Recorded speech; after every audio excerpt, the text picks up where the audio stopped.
Assalamualaikum warahmatullahi wabarakatuh. Alhamdulillahi rabbil alamin. Alhamdulillahilladzi anzala sakinah fi qulubil mu'minin liyazdadu imanan ma'a imanihim. Allahumma salli ala sayyidina Muhammadin wa ala alihi wa ashabihi ajma'in. Allahumma inna nas'alukal huda wattuqa wal afafa wal ghina. Allahumma nawwir qulubana binuri hidayatik kama nawwatal ardu binuri syamsik abadan abada birahmatika ya arhamar rahimin. Allahumma aftah lana hikmatak wansur alaina rahmataka ya dzal jalali wal ikram. Ya Allah, berkahi majelis ini, karuniakan kepada kami hati yang lurus kepadamu ya Rabb. Tambahkan ilmu yang manfaat bagi kami, hujamkan keyakinan bagi kami. Allahumma inna nas'aluka imanan kamilan wa yaqinan sadiqan wa qalban khashian. Allahumma a'inna ala dzikrik wa syukrik wa husni ibadatik. Taqabbal minna ya arhamar rahimin, innaka antas samiul alim. Amin ya rabbal alamin.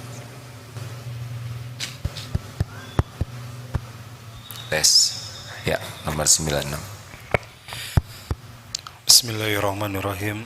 Kitab Al-Hikam nomor 96. In aradta an yakuna laka izzun la yafna fala yasta'izzanna bi'izzin yafna. Jika engkau ingin mendapatkan kemuliaan yang tidak rusak, maka jangan membanggakan kemuliaan yang rusak. Firman Allah, ayabtaguna indahumul izzata fa innal izzata lillahi jami'a. Apakah mereka mengharapkan pada apa yang mereka sanjung itu satu kemuliaan? Ketahuilah sesungguhnya kemuliaan itu semuanya milik dan hak Allah Subhanahu wa taala. Fa innal izzata lillahi jami'a.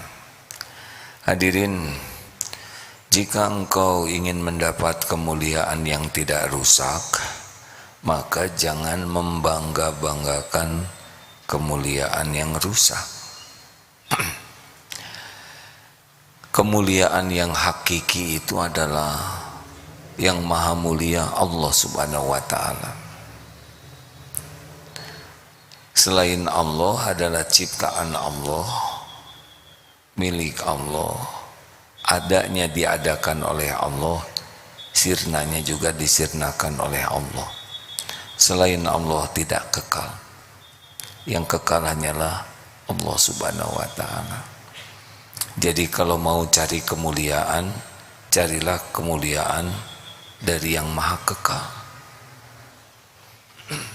Nanti Allah memuliakan kita dengan kemuliaan yang bisa dibawa sampai di akhirat yang kekal.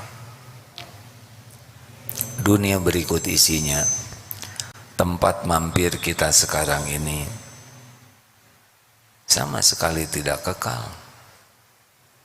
Termasuk tubuh kita, kepintaran kita, kekuatan kita, semuanya pasti binasa. Benar? Maka lihat, dunia ini biasa-biasa saja. Awal cinta dunia adalah kagum kepada dunia. Orang pecinta dunia itu awalnya kagum. Ya, kalau saudara cinta ke seseorang awalnya kagum. Benar?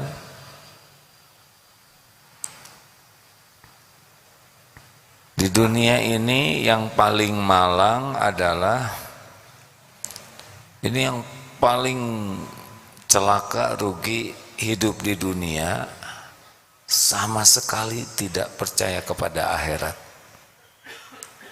Dunia saja terus. Uang, kedudukan, pujian, syahwat, itu saja. Apakah pasti bahagia? Tidak. Tidak akan bahagia. Yang hakiki. Ada juga yang dia percaya kepada akhirat, percaya bakal mati, tetapi mayoritas pikirannya, waktunya, tenaganya, perasaannya hanya untuk urusan duniawi saja. Bisnis, kerja, uang, karir, pangkat, penampilan, popularitas. Percaya ada akhirat, tapi tetap fokus energinya hanya untuk dunia. Ini tetap tertipu. Ada lagi yang dia yakin akhirat dan dia samakan perjuangan untuk dunia dan untuk akhiratnya. Akhirat dengan dunia jadi sama. Ini masih tertipu. Bagaimana mungkin misal ada berlian yang bagus dan di sini ada gentong rapuh, kendi rapuh yang gampang hancur, menyamakan, ini bodoh ya. Orang yang menyamakan dunia dengan akhirat ini bodoh, karena dunia pasti berakhir. Jadi hidup ini hanya untuk akhirat, dengan memanfaatkan kehidupan di dunia ini untuk bekal akhirat. Kalau dunia ini kita niatkan akhirat, sudah ketemu dalilnya Ustaz. Saya sedang menghafalkannya, belum hafal. Ini cari yang cinta dunia. Boleh dibacakan ini?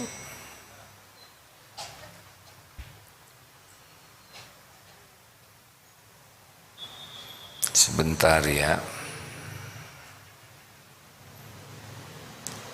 Oh iya ini.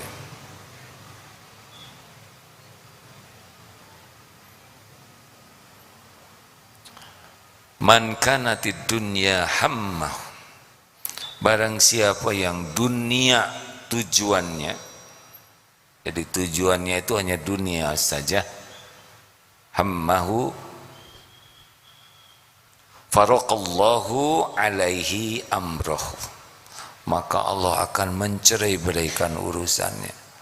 Jadi kalau cita-citanya hanya harta, gelar, pangkat, jabatan, pujian, penghargaan, penilaian orang, kekaguman orang, sudah pasti ribet itu. Riweuh, seperti puzzle yang cerai-berai.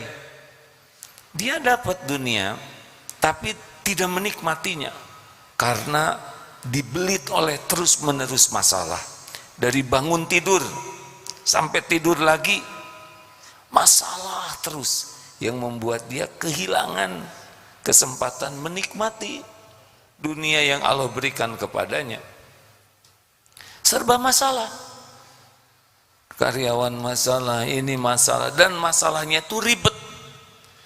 Menguras pikiran, menguras perasaan, menguras pahala.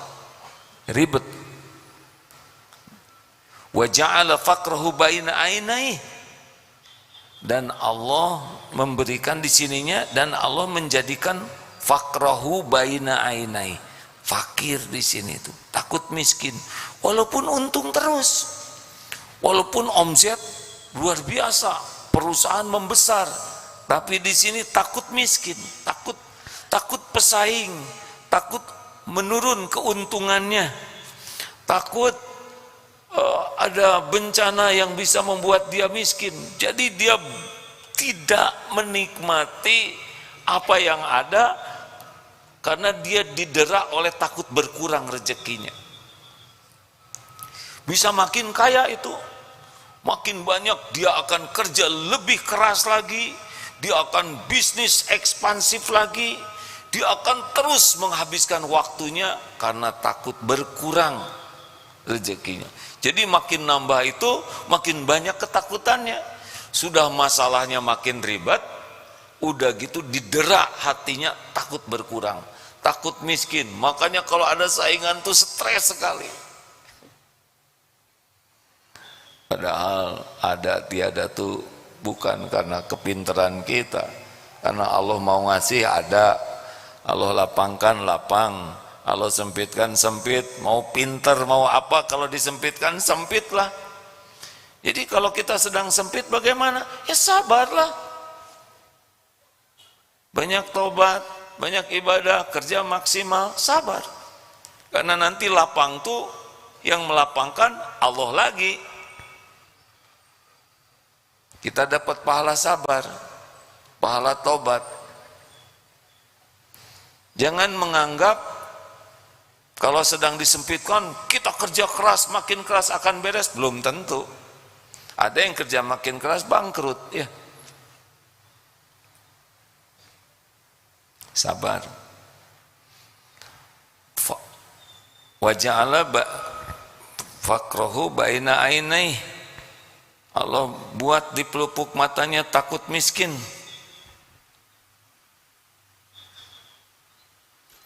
Walam ya'tihi minad dunya illa ma kutibalah.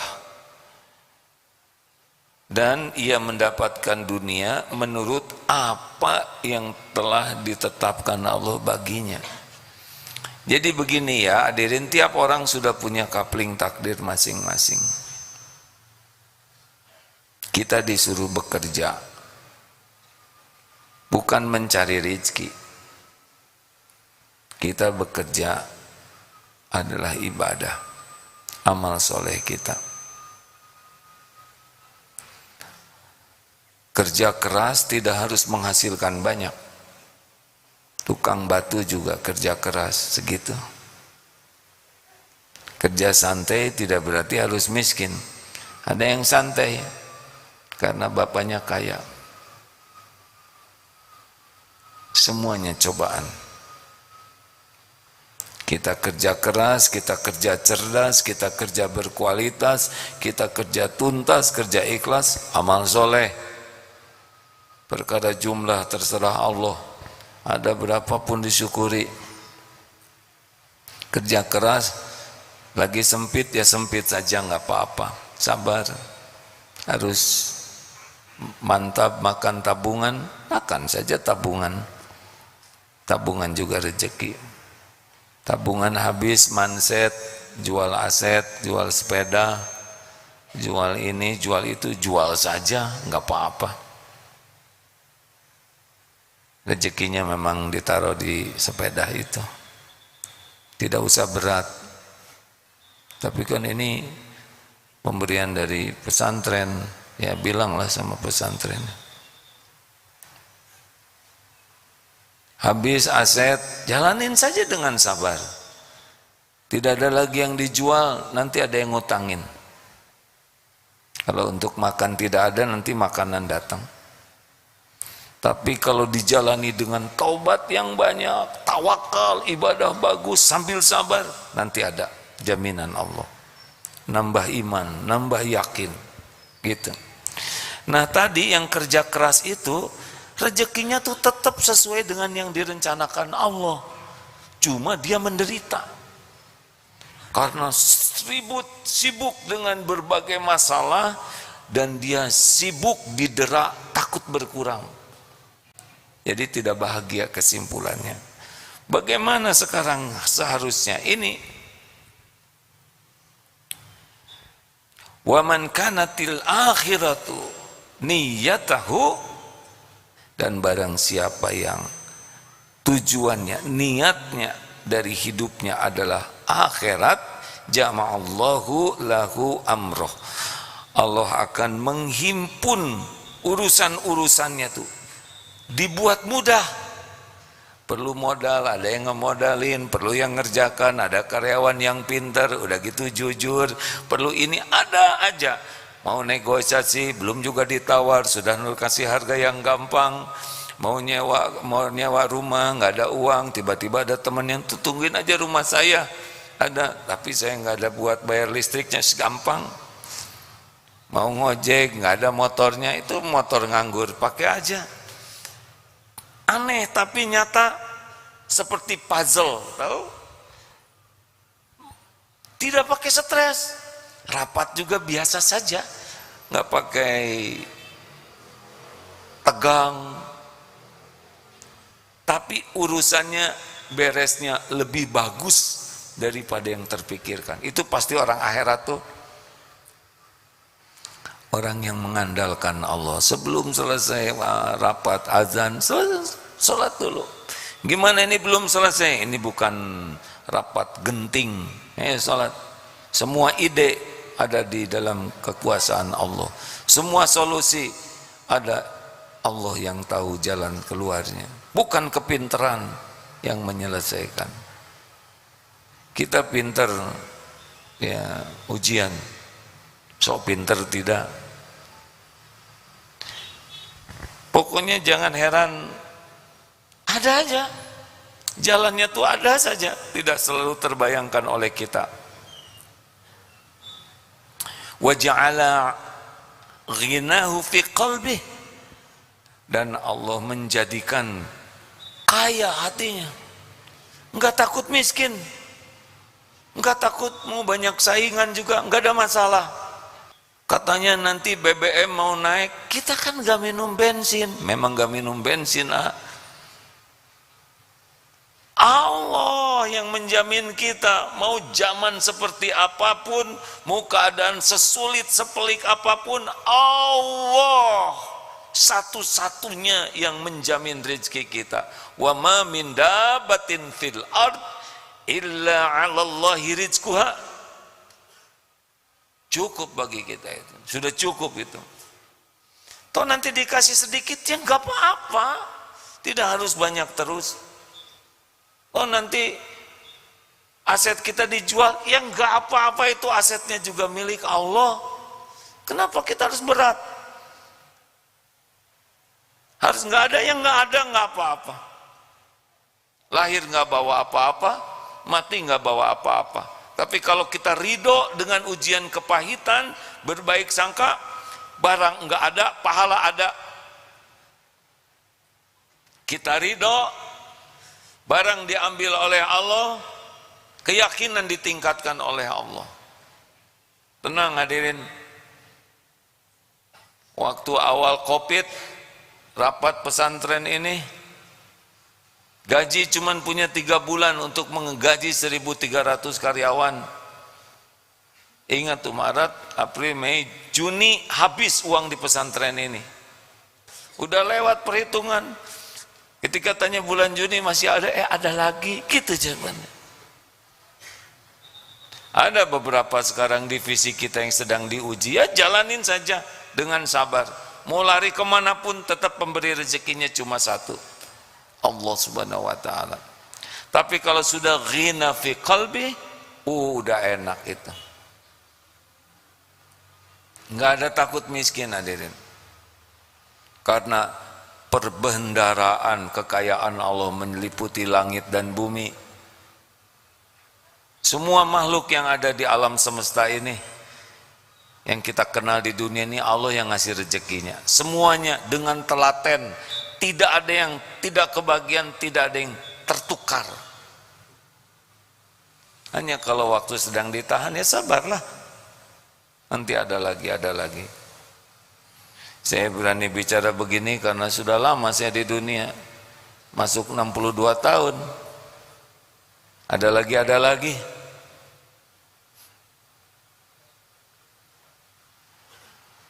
Yang ketiga, nah ini yang paling enak nih. Wa ja'ala ghinahu fi qalbi wa atathu dunya wa hiya raghimah. Dan dunia ini akan mendatanginya dengan merunduk-runduk dalam keadaan hina. Jadi melayani kita, dunia bakal datang ke kita.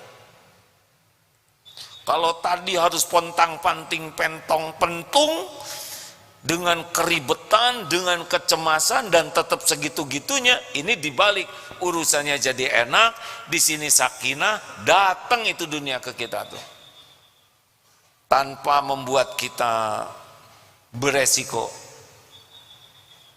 Ini beneran hadirin, ini janji Allah. Bagi ahlul yakin ini betul-betul pegangan. Jadi jangan disamakan dunia dengan akhirat. Tidak sama sama sekali. Tapi itu doanya, Rabbana atina fid dunya hasanah wa fil akhirati hasanah. Sama, tamatkan doanya. Wa qina azabannar, itu juga udah nggak seimbang, ya kan? Dunia mampir aja. Makanya jangan bertengkar ribet gara-gara duniawi. Kalau ada pedagang, gampangin aja. Ini berapa? 10.000, 8.000 ya. Modalnya 8.000. Kenapa 8.000, Bu? Saya nggak ada lagi uangnya. Sambil. Rugi? Tidak. Kita membahagiakan orang, kita nolong orang. Makanya kalau nyari amal, enteng bisnis tuh. Orang punya hutang, janji hari apa hari ini? Hari Kamis mau bayar. Dia datang, saya belum ada uangnya. Ya, nggak apa-apa. Kapan kira-kira ada? Belum kebayang, Pak. Ya sudah, nggak apa, banyak istighfar. Kira-kira kebayar enggak? Kalau perhitungan mah susah, Pak. Nggak ada kerjaan, nggak ada yang bisa dijual. Ya sudah, halal aja. Nah, selama ini juga nggak dipegang uangnya, ya kan? Kan dia yang make, betul tidak?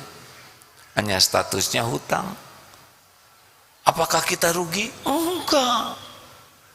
Nanti Allah beri rezeki nikmat sehat, anak jadi baik, hati jadi yakin, jadi tenang. Kalau Allah mau ngasih dunia, datang dia dari mana aja. Nggak harus kebayang.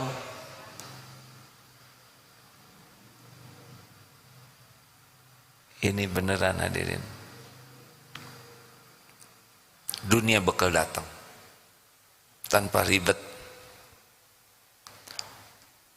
Milih mau yang mana?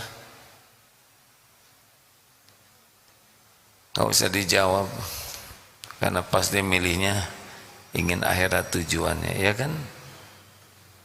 Tesnya mah waktu azan aja dulu. Kalau azan masih berat, toko pengen buka terus, takut kehilangan pembeli, ya sudah. Kita yang nyuruh sholat Allah, yang ngebagikan rezeki Allah. Masa gara-gara kita sholat Allah ngurangin rezeki kita? Gak masuk di akal, ya kan? Seperti yang nyari jodoh mengatakan begini, siapa yang naktirkan jodoh? Allah. Tapi siapa yang mau sama saya? Saya ini jelek. Ini ngaco. Yang bikin wajah ini kan Allah. Yang ngatur jodoh Allah. Masa Allah gak ngasih jodoh gara-gara wajah yang dia bikin? Gak masuk di akal. Kalau yang punya jodoh yang cakep-cakep, gimana nasib kita, ya nggak?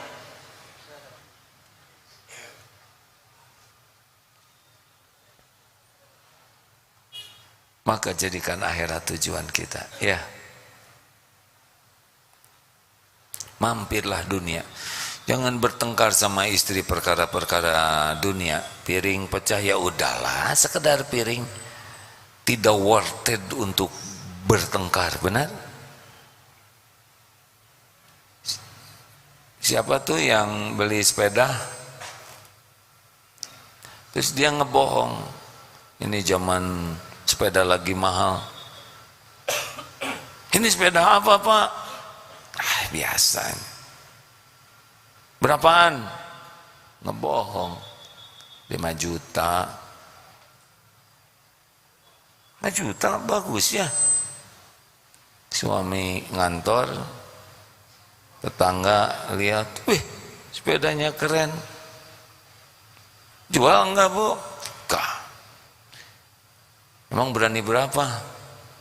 10 juta. Istri langsung ceria. Kata suaminya 5 juta. Belum juga ngasih harga, udah nawar 2 kali lipat. Nggak pakai babi, Bu. 5 juta buat beli lagi sepeda yang sama. 5 juta buat istrinya. Happy kan? Sederhana. Niat berbakti ke suami. Gimana suami nggak bahagiaan? Dia modal 5 juta, belum apa-apa jadi 10 juta. Jual lah tuh. Walaupun salah ya. Namanya juga cerita. Jangan ditiru akhwat. Kalau mau jual bilang dulu walaupun untung. Ini rahasianya sekarang. Suami pulang, waduh istri. Terima kasih dulu dong Pak sama saya. Apa? Ceria. Mana sepeda Bu? Kipas-kipas amplop. Nih, bisa beli 2. Kenapa? Dijual, dia dijual. Dijual berapa? 2 kali lipat. 10 juta nih Pak. Langsung kelenger suaminya. Karena dia belinya 50. Makanya jangan bohong. Daripada bohong mending diem aja. Nah hadirin, gimana kalau ada kejadian begini? Coba, mau marah? Jangan. Dunia tidak ada nilainya untuk membuat marah. Apalagi istri tidak ngerti apa-apa dan merasa sudah berbakti, benar? Salah dia sendiri. Yang dari 50 juta nyebut 5 juta. Mentang-mentang istrinya nggak ngerti ilmu sepeda. Kalaupun kejadian begini, rileks saja. Salah harga nggak dalam. Beli duren busuk, hanya sebuah duren, benar? Bagaimana mungkin kita marah-marah karena duren busuk?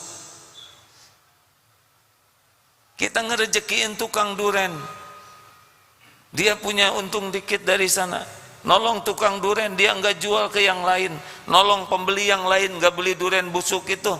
Kita pun nggak makan duren itu, nggak apa-apa. Emang nggak ada takdirnya aja makan duren. Dah lewat, nggak apa-apa, kecil. Ngelamar kerja, udah jauh-jauh nunggu-nunggu, nggak diterima, ya udah, nggak apa-apa. Tinggal ngelamar lagi yang lain. Kenapa harus capek? Emang nggak di sana rezekinya? Tapi saya udah keluar uang, saya sudah nunggu 2 bulan. Ya udah tuh saudara kerja di sana, pasti nggak diterima ya kan? Buat mudah. Janjian ketemu dosen pembimbing, udah siap. Dosennya nggak ada, ya tinggal balik lagi aja. Kan itu bukan rumah kita, betul?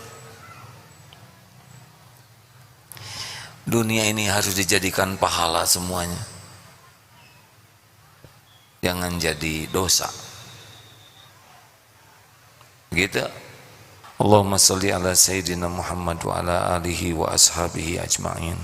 Alhamdulillahi Rabbil Alamin. Ya Allah, la hawla wa la quwata illa billah. Rabbana zalamna anfusana wa illam taghfir lana wa tarhamna lanakunanna minal khasirin. Allahumma ij'alna minat tawwabin waj'alna minal mutatahhirin waj'alna min ibadikas shalihin. Ya Allah, ampuni seluruh dosa kami sebanyak apapun. Ampuni dosa kepada orang tua kami, dosa kepada guru-guru kami. Ampuni dosa kami kepada orang-orang yang berbuat baik kepada kami. Ampuni dosa kami kepada keluarga, keturunan, dan kepada sebanyak-banyaknya hamba-Mu ya Allah. Ya Allah, Allahumma ighfir lil mu'minina wal mu'minat wal muslimina wal muslimat al ahya'i minhum wal amwat. Allahumma ighfir lana wa li walidina warhamhum kama rabbawna shighara. Ya Allah, karuniakan kepada kami sisa umur yang penuh barokah. Karuniakan kepada kami hati yang yakin padamu, hati yang tidak pernah bisa lupa padamu. Jadikan umur yang tersisa ini seluruhnya hanya untuk-Mu ya Allah, hanya di jalan-Mu, hanya karena-Mu, hanya bersama-Mu. Ya Allah, jadikan umur yang tersisa ini benar-benar penuh dengan bimbingan-Mu, perlindungan-Mu, penjagaan-Mu. Hasbunallah wa ni'mal wakil, ni'mal maula wa ni'man nasir. Ya Allah, berikan kekuatan bagi yang imannya masih lemah. Karuniakan cahaya di hati bagi yang masih gelap gulita. Sembuhkan hati yang penuh penyakit. Bahkan hidupkan hati yang mati, ya Allah. Ya Allah, karuniakan kepada kami nikmatnya ibadah, doa yang Engkau ijabah, rizki yang halal barokah, rumah tangga sakinah, keturunan yang soleh solehah, keluarga hafiz hafizah. Karuniakan kepada kami akhlakul karimah. Ya Allah, jauhkan kami dari fitnah, bala, musibah, dan karuniakan kami semua akhir hayat husnul khatimah wa na'udzubika min su'il khatimah. Rabbana atina fid dunya hasanah wa fil akhirati hasanah wa qina azabannar. Amin ya Allah ya rabbal alamin. Sallallahu alaihi wasallam. Terima kasih. Subhanakallahumma bihamdik asyhadu alla ilaha illa anta astaghfiruka wa atubu ilaik. Jazakallahu khair Ustaz. Assalamualaikum warahmatullahi wabarakatuh.